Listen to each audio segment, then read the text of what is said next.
1940 में British Indian army की Bloch regiment की 5वीं पलटन ज्वाइन की।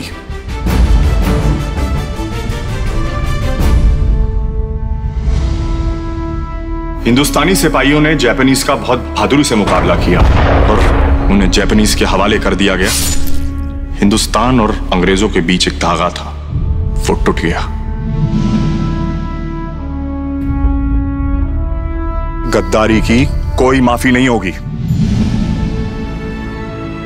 You are charged with Indian Army Act Section 41, waging war against the king. जब अंग्रेजी अफसरों ने साडी हिफाजत नहीं की, तो वो हमारी वफादारी के हकदार किस तरह हो सकते हैं? अगर जिंदा बचा उसके बाद शादी करोगी मुझसे?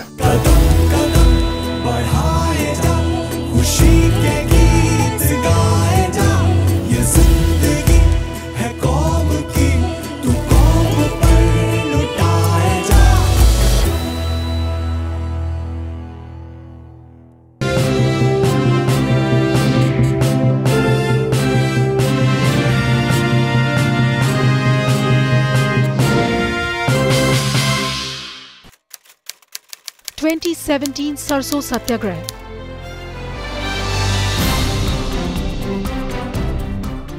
Activists, farmers, consumers up in arms against GEAC's approval to GM mustard, demanding an end to the genetically modified crops.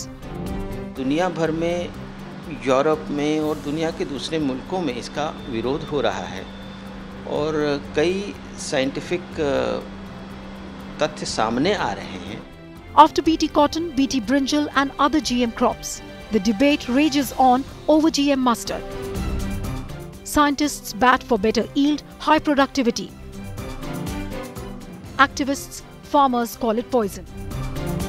To reduce the pressure of needs, timber needs and other forest product needs on our forests. So for that we need high yielding varieties. हम ऐसे चाहते हैं कि पुराने जो बीज हैं हम उन्हीं को मतलब बोना चाहते हैं। Are GM crops a boon or a bane? Will GM mustard change the way India cultivates? Hello and a warm welcome to another edition of Ground Report, your one-stop window for the grassroots stories coming from the remote corners of the country. This program also focuses those issues which are not highlighted very prominently in the mainstream media. Our today's focus, or rather the focus of the week, is the genetically modified crops which have triggered a major debate around the world. In fact, if you look at the various countries, GM crops have been economically and environmentally viable. But in India, it remains a contentious issue. The latest approval by the Genetic Engineering Appraisal Committee of the GM mustard, in fact, has been a major issue and it has rekindled the debate over the GM crops. Farmers and activists say the GM mustard is poison, while scientists call it a breakthrough which is going to boost yield and productivity. But will GM mustard see the light of the day is the million-dollar question. Kriti Mishra with the top story today.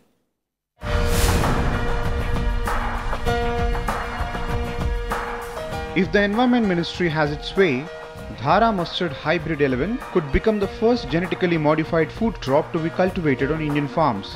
The GM mustard has been developed by a team of scientists at Delhi University. It is argued that the GM crops will give higher yields in comparison to normal crops.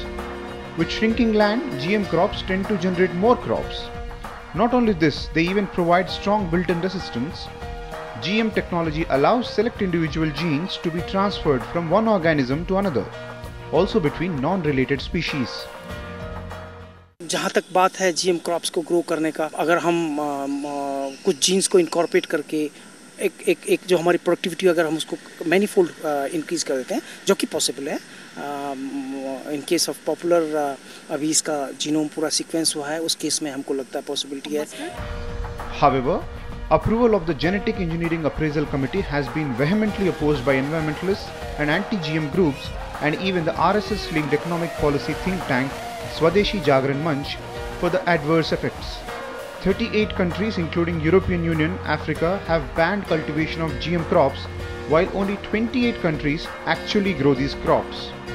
जब आप पर्यावरण में इस प्रकार की चीज़ों को लाते हैं तो उससे पूरा पर्यावरण संकट में आता है, हमारी जैव विविधता बायोडाइवर्सिटी खतरे में आती है, हमारा स्वास्थ्य खतरे में आता है, हमारा किसान खतरे में आता है। उस किसान का रोजगार और उसकी लाइवलीहुड वो खतरे में आती है। तो इसलिए स्वदेशी जागरण मंच ने इसका विरोध किया है। Countries like United States of America, Brazil, Argentina, China and others are using GM seeds for the production of maize, soybean, cotton, canola and papaya, including paddy. In the US, 72.9 million hectares of land is being used for the production of GM crops. Brazil is using roughly 49 million hectares of land. At present, India is trying out only with BT cotton in 10.8 million hectares. The GM mustard is only the second food crop which got its clearance from the central regulator. The GEAC had earlier in 2010 cleared the BT brinjal, but the decision was not accepted by Environment Minister Jairam Ramesh. Currently, only BT cotton, a non-food GM crop, is commercially cultivated in the country. India needs to discuss, debate, deliberate, test and evaluate the environmental, the ethical and the health concerns pertaining to GM crops. If India decides to cultivate more GM crops, then the decision should be taken only after getting all the stakeholders on board. With camera person Ashwini Kumar, I'm Priti Mishra for Ground Report, Rajya Sabha Television. In fact, the farmers are vehemently opposing the GM crops, saying that the use of uncontrollable technology will have a major impact on health and environment. For these farmers, GM crops also means a loss of autonomy over the way in which they have been practicing farming.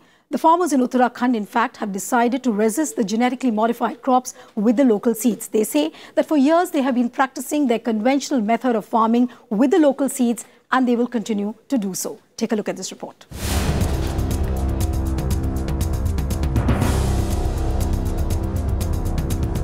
Seed capital for Rukmini, a farmer of Nagani village in Tehri region, has a whole new meaning.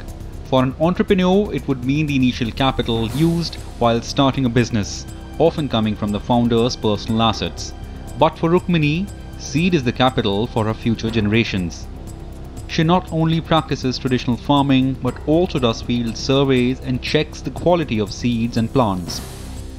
अपना पुराना ही बीज बोना चाहते हैं। हम ऐसे चाहते हैं कि पुराने जो बीज है हम उन्हीं को मतलब बोना चाहते हैं और उन्हीं को उगाना चाहते हैं। ये नया बीज है जो ये खाद वगैरह नई खाद वगैरह वो तो हमें नहीं चाहिए। Most farmers in Garhwal and Kumaon Hills have never bought commercial seeds. They cultivate their own and share them with other farmers who repay with their own local seeds or return double the quantity of the borrowed variety from the next crop. This system has preserved seed diversity and quality for centuries. जो हमारे यहाँ जो पुराने जो बीज होते थे उसकी जो पैदावार होती है वो बहुत बढ़िया होती है। व्यापार भी करते हैं उसका, उससे बीज जैसे बीज का भी हम इधर उधर लोगों को देते हैं और जब उसकी जो बोते हैं उसके जो उपज होती है वो चौगुनी होती है और उससे हम फिर बाजार में बेचते हैं उसको। This village has about 350 varieties of paddy, including dryland ones, 32 of wheat, 220 of kidney beans or rajma, 12 of millets, 63 sub-varieties of foxtail millets alone, and 5 to 7 varieties of vegetables. Farmers here have voiced serious concern about multinational agribusiness companies and claim that increased dependence on GM seeds will put financial strain on farmer households. एक तरह के बीज जो आएंगे उससे लोगों को फायदा नहीं होगा और कंपनियां जो हैं अपना कमा करके चले जाएंगी। तो कंपनियां जो हैं नहीं होनी चाहिए वैसे और बीज जो है हमारे हाथ में होना चाहिए, जनता के हाथ में होना चाहिए। Villagers here stress that India is well poised to diversify and develop its agriculture to produce natural food products. They vehemently oppose GM technology and allege that it will ruin the Himalayan ecology. Villagers of Nagni argue, just like you cannot eat the same food every day, the soil also doesn't like the monopoly of seeds or crops. The hills of Uttarakhand have a pattern of mixed cropping, and the villagers argue that GM crops would destroy that variety. Reporting from Nagni, with camera person Ashwini Kumar, I'm Priti Mishra for Ground Report, Rajya Sabha Television. To go or not to go, the GM way is the million-dollar question. And while the debate over the GM crop rages on in the country, young researchers at the Forest Research Institute, Dehradun, are busy developing newer varieties of Melia out of DNA extraction. Their sole objective is to increase the yield and productivity to meet the increasing demands of the industry. Kriti Mishra again with a report.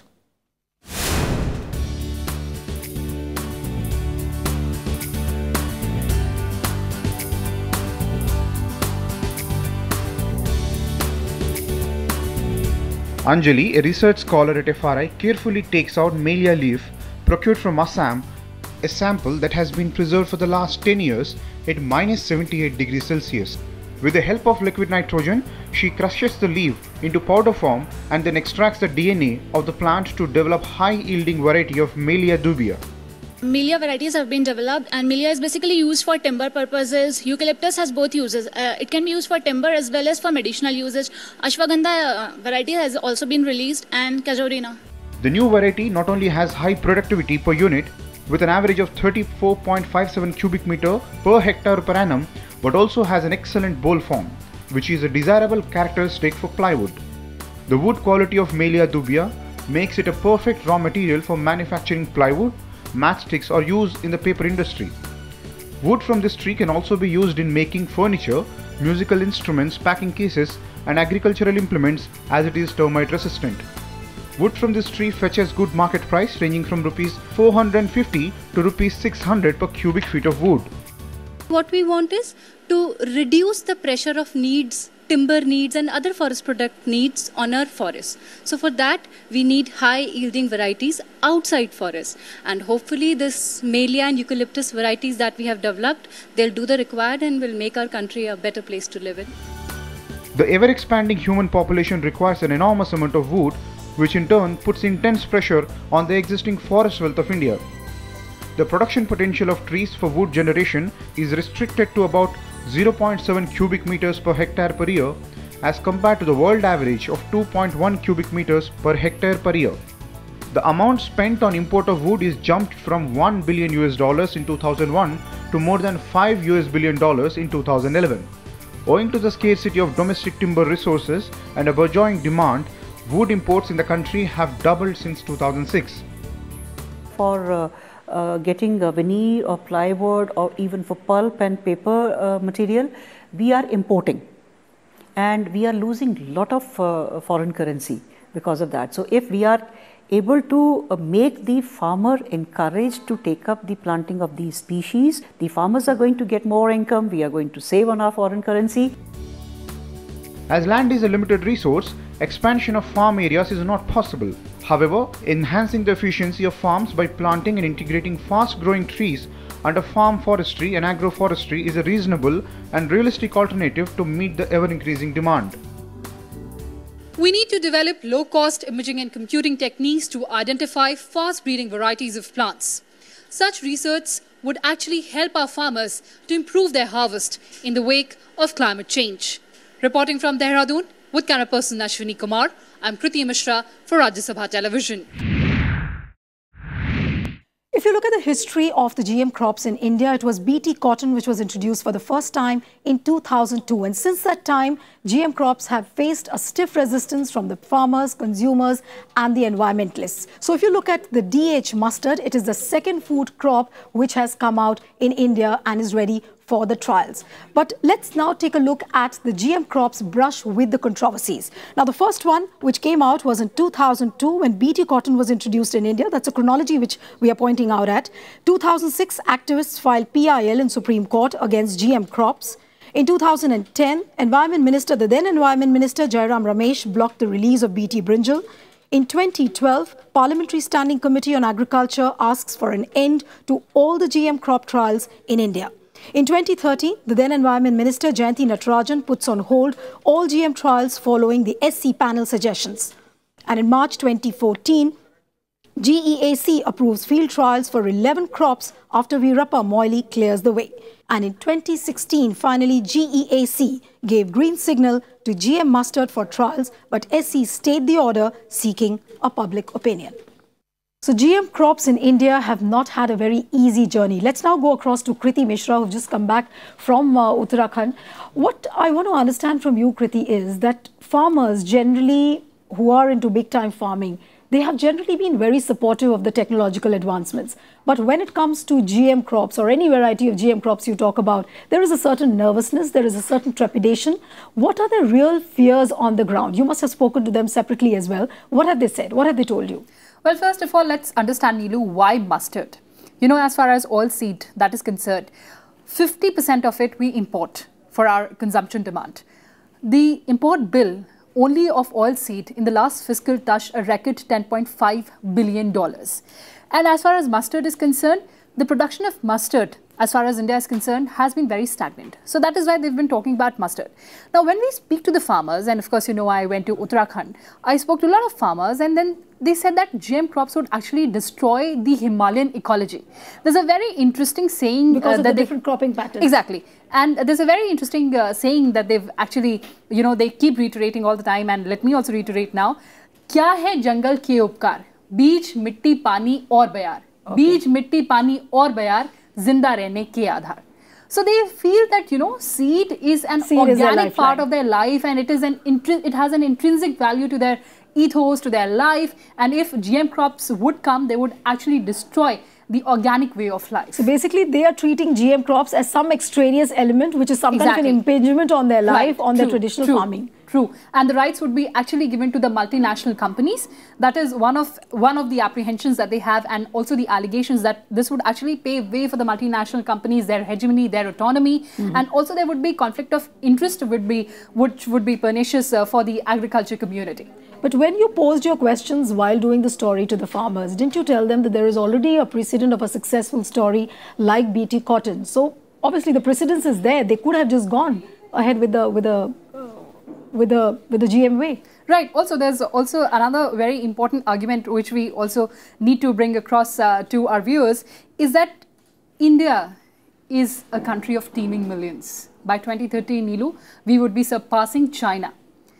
Norman Borlaug, who is widely considered as the father of Green Revolution, he said that it is better to die by eating GM crops than by dying out of hunger. You know, that's a very important argument that a lot of the activists who support GM crops come across. But as far as the farmers are concerned, their apprehensions remain that, you know, with GM crops, there would be a negative impact, there would be adverse impact on the seeds, on soil, on the symbiotic insects that actually promote farming. And there would be herbicides that would completely ruin soil. And we would be left at the mercy of multinational seed corporation companies. But why to talk about the developed world? I mean, look, the nearest example which India could probably go the way would be China. Absolutely. The way they have adopted the GM crops and the way they are going about with their farming. So what I want to understand from you is that, have you spoken to the leadership of the various states? What are they actually doing? Because saying it that we are going the GM way is a very easy decision. Right. But implementing it totally is a political decision. So as long as it is a political decision, how does a GM crop come from the labs or from the place where they are doing the trials, come onto the fields, come onto the farmers? Is there not enough awareness campaign being held? Well, one can say that. And also the fact that for GM trials, for the seed trials, you have to take permission from the state governments. And only, as far as Indian states are concerned, only Maharashtra and Punjab, two of the largest farming states, have allowed GM trials. Rest, Telangana, Andhra Pradesh, a lot of states have actually said that we will not allow GM trials. So there are several pressure groups, you know, there are several proponents, there are several opponents. So what is important right now is, as far as if we talk about the ruling dispensation right now, 2014 BJP's manifesto mentioned that GM crops would be only allowed after analyzing all the aspects. And of course, there was a court-monitored expert technical committee which said that there should be an indefinite moratorium on GM trials unless all the regulatory aspects and all the regulatory shortcomings are actually plugged. So as far as this entire perception about GM crop that is concerned, we need to take all the stakeholders on board, and probably that is missing right now. Absolutely. And in fact, the biggest fear which I feel is that of the contract which the farmers would sign between the farmers and the seed companies. I think that's also a very important aspect which the government, while they are taking the political decision to bring the GM crops onto the field, that also will have to be taken into consideration. Thank you, Kriti, for the updates. And time now to slip into a short break. On the other side, we take you to the Kaziranga National Park in Assam, which is totally submerged. Back in a moment.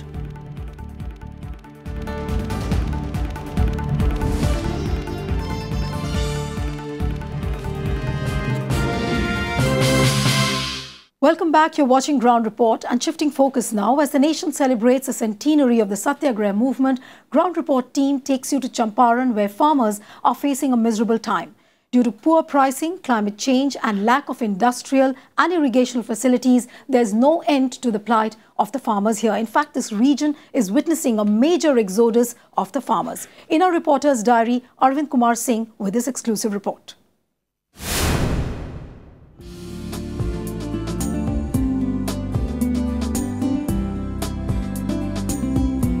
The green fields of Champaran, the land of Satyagraha that sowed seeds for the revolution that led to India's freedom from the British rule. Also known as the greenery of Bihar, sugarcane is the lifeline of this area that boasts of the largest number of sugar mills, but today the condition of the farmers in the region is grim. From small farmers using traditional methods of farming to the progressive ones, all of them are bearing the brunt of climate change and lack of equipment and irrigation facilities. आज के date में जो दुर्दशा है किसानों का वो बदतर है। हालांकि जो चंपारण है उपजाऊ ज़मीन है, अंग्रेज़ ने जो फैक्ट्रियां लगाई, अंग्रेज़ के पहल से जो फैक्ट्रियां लगा, वो आज फैक्ट्री मेरे यहाँ सुचारू रूप से एक चनपटिया छोड़ दीजिए, बाकी हमारे ज़िला का चालू है। हालांकि गन्ना को किसान जब सींचता है तो पानी बड़ी दिक्कत से और बड़ी महंगी खेती हो जाती है। किसान मजबूरी में खेती कर रहा है, उसके पास कोई दिलचस्पी नहीं है, कोई प्रेम नहीं है। अगली पीढ़ी नहीं, अगली पीढ़ी तो इसको झांकना तक भी नहीं देने जा रही। ये परिणाम है। Despite toiling hard and producing a bumper crop, farmers are staring at huge losses, all due to poor pricing, even as the middlemen make massive profits. The MSP or the market intervention schemes have all failed in Champaran, forcing the farmers to migrate from the land of Mahatma Gandhi. यहाँ महीन धान होता है बासमती, आप market में हम लोग लेकर जाएंगे उसको बेचने के लिए, तो इसका खरीदार कोई नहीं है। और बाद में कोई बनिया कहे अरे यार बहुत ज़रूरी है कुछ ले लो, तो कहेगा ठीक है औने पौने दाम मिलेगा। और आप उसके पास जाएंगे हमको चाहिए 2 क्विंटल चावल, तो उसका सीधे दूना तिगुना रेट पर वो देने को तैयार होता है। किसान के पास जब है उसका कोई मूल्य नहीं। East Champaran MP and Agriculture Minister Radha Mohan Singh has made several attempts for agricultural development in the area. Baba Ramdev too has announced to set up a food processing unit, but agriculture being the state subject is always a victim of conflict between state and centre. Still, the productivity of wheat has reached 31 quintals per hectare with agricultural research efforts and up to 27 quintals of paddy. The production of sugarcane has gone up from 600 to 700 quintals. However, agriculture economy is still in a shaky position. देखिए हमारे यहाँ कृषि विज्ञान केंद्र है और पूसा में agriculture university भी है। एग्रीकल्चर यूनिवर्सिटी के अंदर जितने अनुसंधान हैं मैं कहता हूँ कि वो वायुयान की गति से चल रहे हैं। बीच में जो प्रसार का तंत्र है वो बिल्कुल बैलगाड़ी के रफ्तार में है।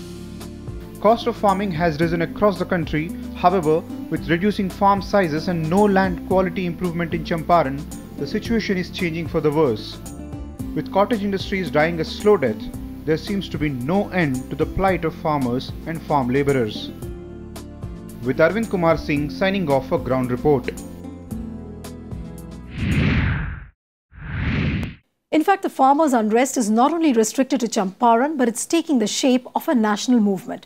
Time now for our regional window, this time coming from the northeastern state of Assam, where the National Kaziranga Park is completely submerged. The endangered one-horned rhinos are at the mercy of the floods which have ravaged the region. Forest officials are now evacuating these hapless animals. Take a look.